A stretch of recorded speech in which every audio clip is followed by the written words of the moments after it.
ฮึบฮึบฮึบฮึบเออเป็นบ่เราคือไม่ซุกคือหนาวเฮ้ยบ่เบิ่งไม่ซุกเห็ดนี่แหละนี่คืออยู่ไม่ซุกคืออยู่บัดนี้ขึ้นไปเก็บงานขอบมันยังมันเรียบร้อยแล้วพี่น้องเอ้ยนี่ในร่องในยังมันบัดนี้เก็บหมดนี่แหละขึ้นยืนบันไดนี่แหละฟูขึ้นยืนบันไดเอาแป้งน้อยๆนี่ท่าเอาพี่น้องเอ้ยนี่แหละโอ้ยเนาะนอนนี่บ่มื้อนี่ฮะนอนนี่บ่นอนเผากะโลเด้อนี่เด้อกะโลนี่เบากระปูเรียบร้อยแล้วเก็บเครื่องมือเฮียเป็นอะไรจิ๊บคือสายผ่าแอบเป็นแม่ซุกนั่นแหละย่องตัวเองเลยได้แล้วสีงามดีเลยบ่แม่มาลงกระดาษเราจะนำเรียงลงกระดาษลงอนามัยแล้วมันเสียวเพิ่มแล้วใส่ตัวนี้บ่คัดที่ไว้กระดาษโดยแล้วแม่นแล้วเข้าครับฮึบฮึบฮึบฮึบฮึบฮึบเป็นบ่เราคือไม่ซุกคือหนาวเฮ้ยบ่เบิ่งไม่ซุกเห็ดนี่แหละนี่คืออยู่ไม่ซุกคืออยู่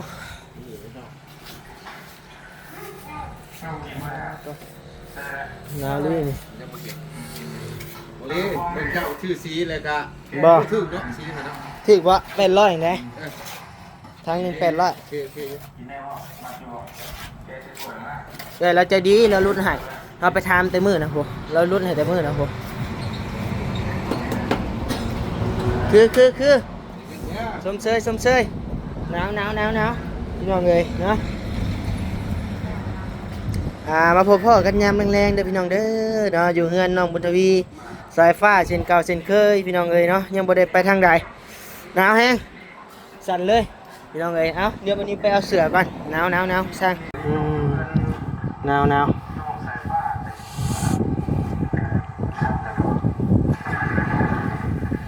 ยังเปิดพิกบารี่บ่เอ้ยเนาะบารี่นี่ก็ได้ต่อเลยมาหลังเบิ้งแล้วใส่หมดกันบารี่นี่ก็ได้เนาะดังแท้เจ้านี่แบ่งเฮาหน่อยกว่าใช่พี่น้องเอ้ยมาเบิ่งห้อง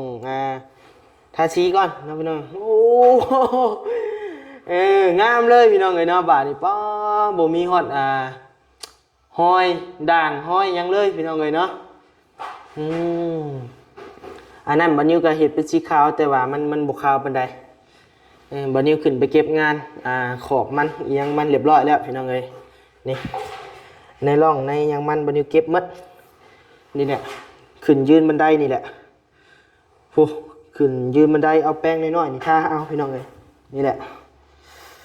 เนาะมันนี้เอาแป้งน้อยๆนี่แหละท่าเอาเก็บงานขอบมันหักได้แล้วแหละพี่น้องเลยเนาะนี่โอ้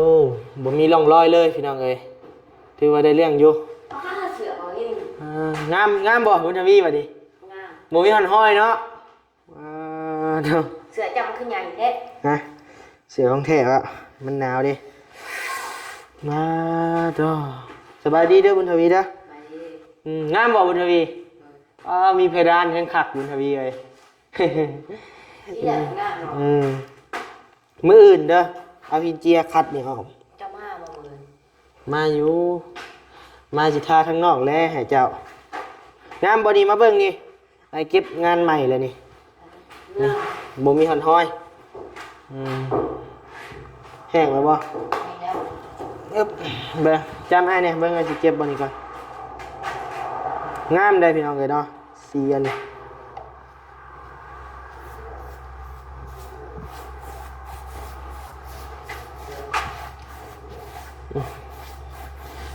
แต่สิเมื่อบ่มื้อแม่จังหน่อยก็เมื่อแหละไอ้บี้เด้ไอ้บี้นอนอยู่รถปุ๊บ ถือว่างามพี่น้องเอ้ยใบมันแห้งมากเนาะโอเคเลยพี่น้องเอ้ยมีแต่เรือห้องไฟฟ้าเนาะต่อแถวขอบแถวยังบ่ได้ก็เก็บไว้แล้วพี่น้องเอ้ยบ่มีฮอดให้ลงเรือเลยอันนี้ก็เดี๋ยวเราก็เอากระดาษทรายมาขัดเนาะแต่แถวนี้ก็ยังอยากลายอยู่น้อยหนึงโดยรวมก็งามพี่น้องเอ้ยสีโคตรบุรีเนาะบ่มืดแล้วก็บ่แจ้งพอดีงามเลยเบื้องนี้งามเลยเบื้องนี้ข่าวรูปข่าวลอยเนาะหันมาเบื้องนี้บานนี้ตัวบุมีไฟมาเลยเนาะมื้อนี้เนาะบ่ยาวมากับเมื่อแหละพี่น้องเอ้ยมากับบ่นิวแต่เมื่อกับบ่ไล่แม่กระดาษบ่สร้างจะมีบ่อันกระดาษทรายใส่หินเจียอันน้ำไม้ฮะเขาบ่ได้ซื้อมาเลยกระดาษทรายอันโตนคัดไม่เลยบ่ได้เอามาคันซื้อห่วงกับกระดาษทรายเมืองเขาก็มีเนาะใส่เกียมน้อยสร้างตัวเป็นแผ่นเอามือลูบเอาหั่นก็ได้อยู่ใส่กระดาษรูปเอาก็ได้บ่เป็นแผ่นเนาะใส่หินเจียเลยสบายจัดรถแล้วเขาก็สิทาสีมือใหม่นะมืออื่นนี่สิทาเบื้องนอกนี่พี่น้องเอ้ยเนาะมืออื่นห้องใส่ผ้าก็ได้ได้บ่ได้แล้วคอยเอาจังหน่อยก่อนได้บุกฮะจะอยู่ไสจ้ะน่ะโอ้ยเนาะนอนนี่บ่มื้อนี้ฮะนอนนี่บ่นอนเผากะโลเด้อนี่เด้อกะโลนี่พอนี่แล้วพอนอนใช้กันนอนก่อนอีหยังก็ให้พ่อนอนใช้ว่าให้พ่อนอนใช้ไม่ห้องแล้วชมบุรีกับชมบุรีชมบอดี้เพิ่นว่าน้ำเฮานะชมบอดี้ไปหัวเบิ่งในคลิปบ่ชมบุรีชมบอดี้คือว่าชมบุรีวันนั้นนึงคือว่าชมบุรีจะตกลงตัวใดเลยฮะหากว่าสิๆดอกพี่น้องเอ้ยพอได้หัวเว้ามวนโดยเข้าใจอยู่เฮาก็ได้เนาะเพิ่นสิเว้าได้บ่เห็นเสฟ้ามาเอาสีนี่เขาเม่นเนี่ยบุญทวีหามไปใช่เลยวะไปใช่เลยบุญทวีมาให้เนี่ยมาพี่หามเสฟ้า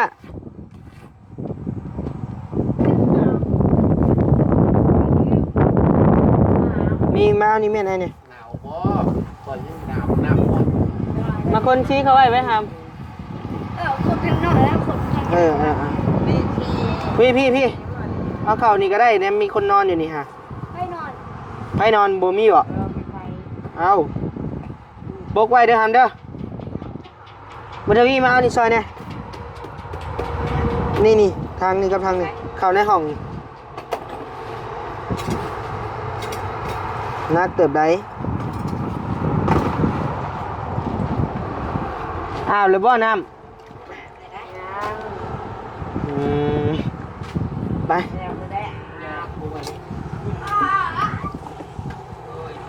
เบิ่งทางวันนี้สิหามมุทวีตีน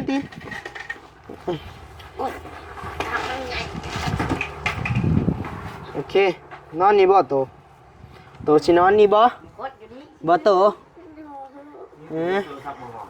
ก็นอนอยู่นี่เลยนอนนี่เลยบ่นอนก็นอนแหละนอนเผากะโลกับสีนี่เด้อ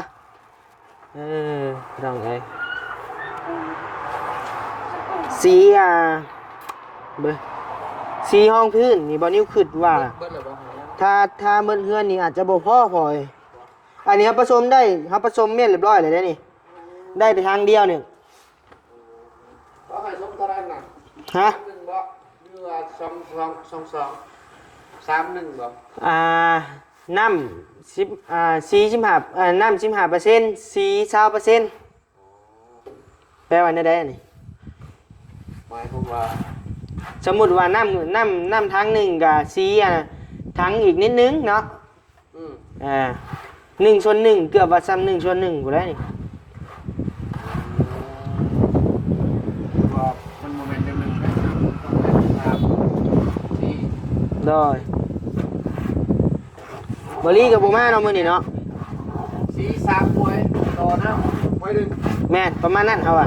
เป็นสีขาว แม่น เจ้าจริงจัง แม่ เขาช้ำหาแล้วไป 35 45น้ำ3บอก นั่นแหละคุณมาซ้ำหากะสีสามมันสีสามน้ำสอง สำเร็จแป้งเอาซื่อๆติสำเร็จเลือดแป้ง แม่น โอเคแล้วเนาะมันจึงบัดเดียวมิดเลยเนาะ แม่นเขากะเห็ดยางนิดนึงเผื่อมันซึมขอบคุณตรงนี้ โดย ถ้าเราใส่ตัวห้องซึ่งเพื่อหักประกันมาให้มันนอนนี่คือแล้ว โดย ทางในเข้าบ่ใส่เกินไปก็ได้ โดย นอกแม่นแล้ว เพราะว่าเฮาเอาสีอันภายนอกได้พอมาใส่ภายใน มันจังสิดีกว่าเราอ่ะ พอสีมันก็เกรดบ่ค่อยดีปานใดเราอ่ะสำราคามันเท่าไหร่เนาะพ่อเนาะหากมันก็ได้ระดับ20ปีแล้วอ่ะ โอ้ยมันก็กลัวเลยเนาะ กลัวบ่ กลัวแล้วสำหรับเว้า แล้วระดับ20ปีแล้วอ่ะ มันอยู่ข้างในเห็นเด็กแล้วเห็นรุ่นน่ะ แม่มาอยู่ข้างในบ่สึกแต่สึกผลเด้มันก็สิทนกว่าอยู่ทางนอกอยู่เนาะครับโบกงามพี่น้องเอ้ยว่ะเนาะทางวันนี้ก็ว่าสิเมื่อเลยแหละย่างมาหรือว่ากำลังว่าสิมาเมื่อมาเห็นนั่นแม่ซุกเพิ่นเฮ็ดยึบยับอยู่ก็เลยว่าจี้พี่น้องได้เบิ่งก่อนว่าซั่น เด็กครับเด็ก เป็นจักลองเฮ็ดบ่ ไม่ต่อไปว่าบ่ได้แล้วเว้ยจะช่วยสร้างเนาะ โดยเอาสายฟ้านะมาเฮ็ดสายฟ้ามาโบกปูนดู เอา ใช้เรื่องจิบๆนะใช้เป็นอยู่บ่ใช้มาสร้าง เอา ให้เพิ่นเฮ็ดมึงดูฮะ ดูเอานี่ลองดูนี่ นี่ใส่เบื้องนี่ใส่เบื้องยังทันได้โบกเด้อ ใช่เนาะ ใส่นั่นแหละใส่นั่นแหละมึง ใจมันอยู่ ตกใจดิเบิ่ง อันรถเก็บมุกบมา ติดตัว เช็ดเห็นได้น่ะ เลยรถกระเป๋ากับปูเรียบร้อยแล้วเก็บขึ้นมัน เฮียเป็นอะไรจิบคือสายผ้า แอบเป็นในซุกนั่นแหละ เอิบใส่ฟ้าโบกเงื่อนพี่น้องเลยเนาะสีได้บ่ใส่ฟ้าโบกเงื่อนได้พี่น้องเด้อเนาะมือนี้เนาะเช็ดเห็นได้น่ะตัวขึ้นโอ้คือว่ะคือเว้ยหมอนี่มีแววพี่น้องเลยเนาะใส่เฮ็ดอีกโอ้ว่ะมีแววเว้ยหมอนี่เว้ย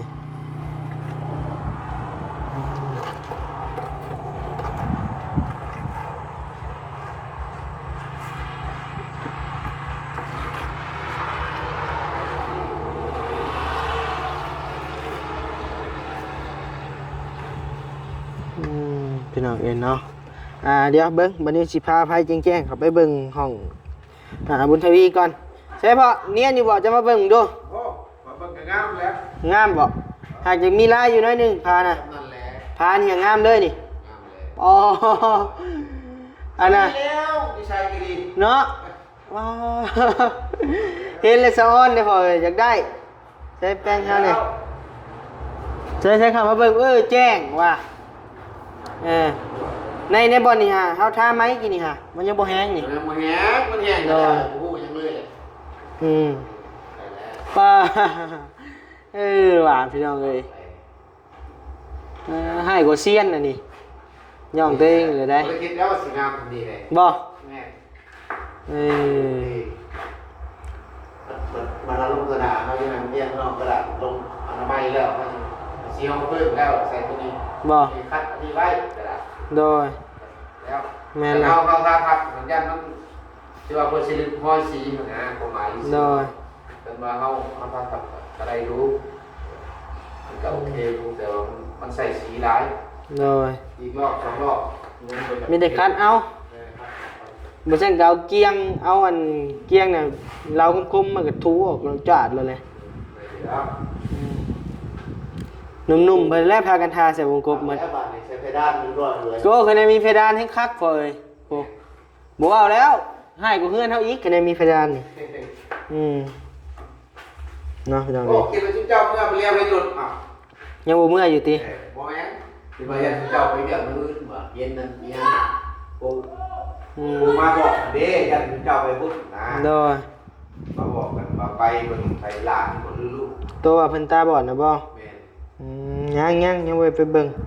เพิ่นว่าเพิ่นพออยู่พอกินอยู่ แต่ว่าเฮาคิดอีกอย่างหนึงก็มันเป็นตั้งแต่เกิดนะ แม่น มันก็คือสิแม่น แล้วมันก็ว่ายิงตามกรณีฉุกเฉินคนเดียวเล่นในระหว่าง แม่น ยิงตามคือกัน เอาโอเคเด้อพอเด้อเฮากลับป้าเด้อบัดนี้เด้อ เข้าใจ อยู่ดีมีแฮงเนาะ เขาอยากต่อไป โดยสู่ต่อไปนะพี่น้องเนาะห้องกางามแล้วพี่น้องเอ้ยโดยอยู่ดีไม่แห้ง พ่อก็ดีใจน้ำใจ ว่า ไม่คิดแล้วว่าสิเป็นตัวนี้แหละคิดว่าได้แต่ช่องห้องนี่ บ่ โอ้ว่ะเป็นยังไงเนาะขึ้นกันขนาดไหน เออ จังหวะโอ้ เพิ่นให้มาได้เบิ่งหลังติ แม่ เอ ป้า อ ก็ได้เป็นหลังก็ดีใจนะ ใช่มาเบิ่งสร้างสุกเบิ่งปึ๊บเอาโอเคเด้ออยู่ดีมีแห้งโดยร่ำรวยอ่ะพ่ออ่ะโดยบ๊ายบายเนาะพ่อแม่พี่น้องเอ้ยกลับเมื่อก่อนบัดนี้ก็ได้เดึกดื่นเที่ยงคืนแหละโดยสบายดี เดี๋ยว